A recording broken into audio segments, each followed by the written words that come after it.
Hey y'all. Welcome, welcome, welcome, welcome, welcome. Let's talk about like four key tip strategies that I have found have helped in putting together million-dollar partnerships, right? Hey, as people are joining, hey, hey, hey, hey, hey. So let's just jump right in it, right? So I don't want to wait. And you guys, especially those of you that are watching the replay, are like, what are they even talking about? So let's talk about million-dollar partnerships, right? So yesterday I was talking about a brand new friend, Petra, who has this amazing horse stable where she trains horses in Phoenix, Arizona, and the surrounding areas. And like all these people can't wait to come use her. She's got a mid six figures, super lucrative business, right? And so we were talking about partnerships because she's like, Rochelle, what do you do? And so I was explaining about the new book coming out, Million-Dollar Partnerships, and all of the fun stuff that's included. And she's like, and I go, oh, what is that? And she's like, I just haven't found partnerships to work for me. And so since then I've been inspired to like share like my best tips and strategies ahead of the book coming out, right? And so today I wanted to talk to y'all about the four strategies that I always focus on, like especially when I go in with private clients to help them with their business, to help them like get this thing right, right? And so the first one is to make sure that you're right. Like everybody always wants to make it other people. But the first thing is I said, like, why would they even say yes to you? So we want them to say yes when we reach out to them. And yes, you can send a proposal, which sometimes is the next step, depending on how big the business has to be, right? But in that, I always say, let's make sure that you're the authority. Like, how do you introduce yourself? How do you tell them about you? Because inevitably they're going to say, oh, tell me about you, right? So I was referred last week by my new friend, Alex Carmelli. Hey, hey, hey, Alex. uh, and she was sharing with me how I would be a great speaker at this new summit, or actually, it's an existing summit. It's been coming out for the last 4 or 5 years. And she's like, oh my God, you'd be great on the summit. I said, perfect. So she introduced me to the summit founder. And I got an email back and it said, well, who are you? Right. And I always giggle when I get that. Right, because and I realize that now that there's a lot of people who don't know who I am, so it's like, okay, I need to kind of explain who I am, right?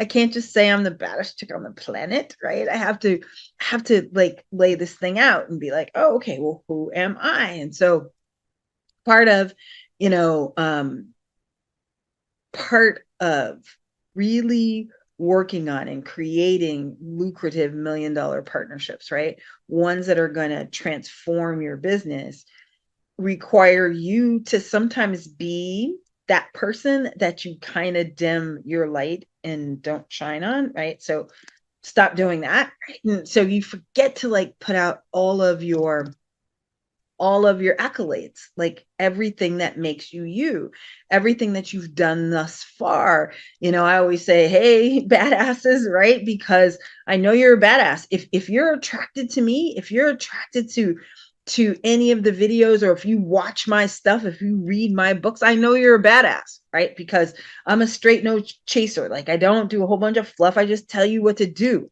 Yes.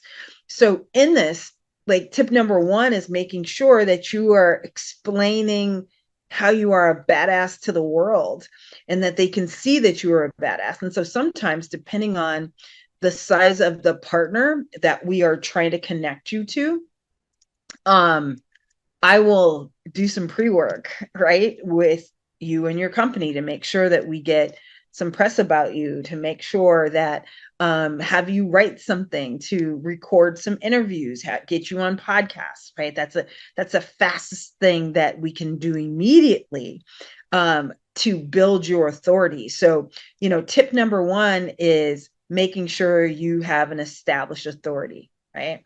Why would I want to do a partnership? So let's say that you go to McDonald's and you say, hey, McDonald's, I have the best, right, strategy for you to build McDonald's and to add another billion.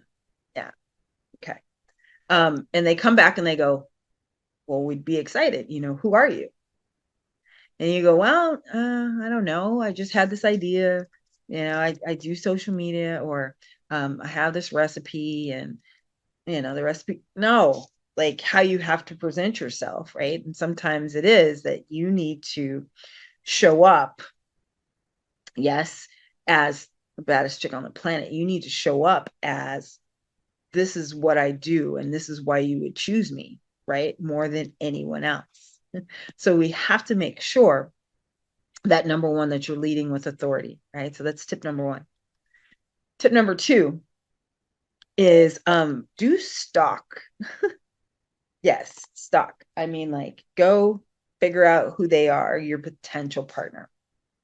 So I like to spend some time just kind of researching them, figuring out like what they like, who they like, what their policies and procedures are, how often they communicate with who's out there, right? Because the worst thing ever could be that they ain't who you want.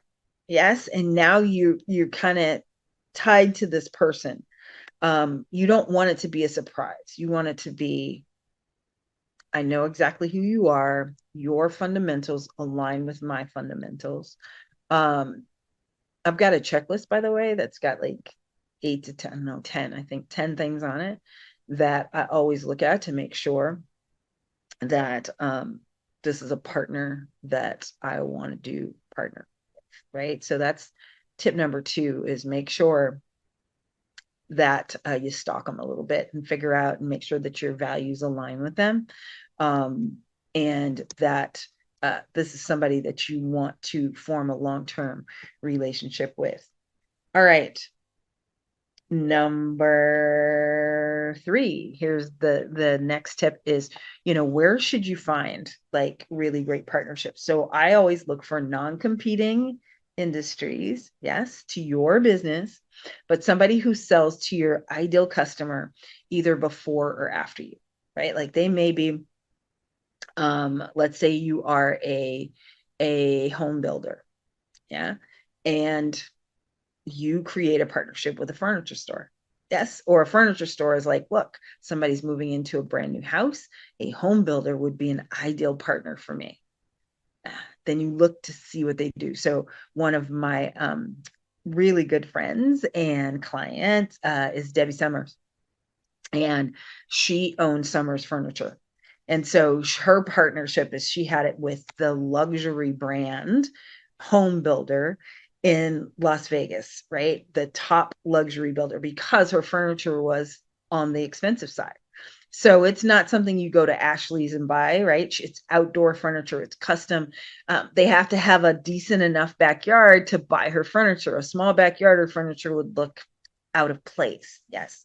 And so those are the partnerships that she made, looking at somebody who sold right before her, right? So when you go and buy this beautiful home with a custom home builder, you want custom backyard furniture. And so that's what she sold to them.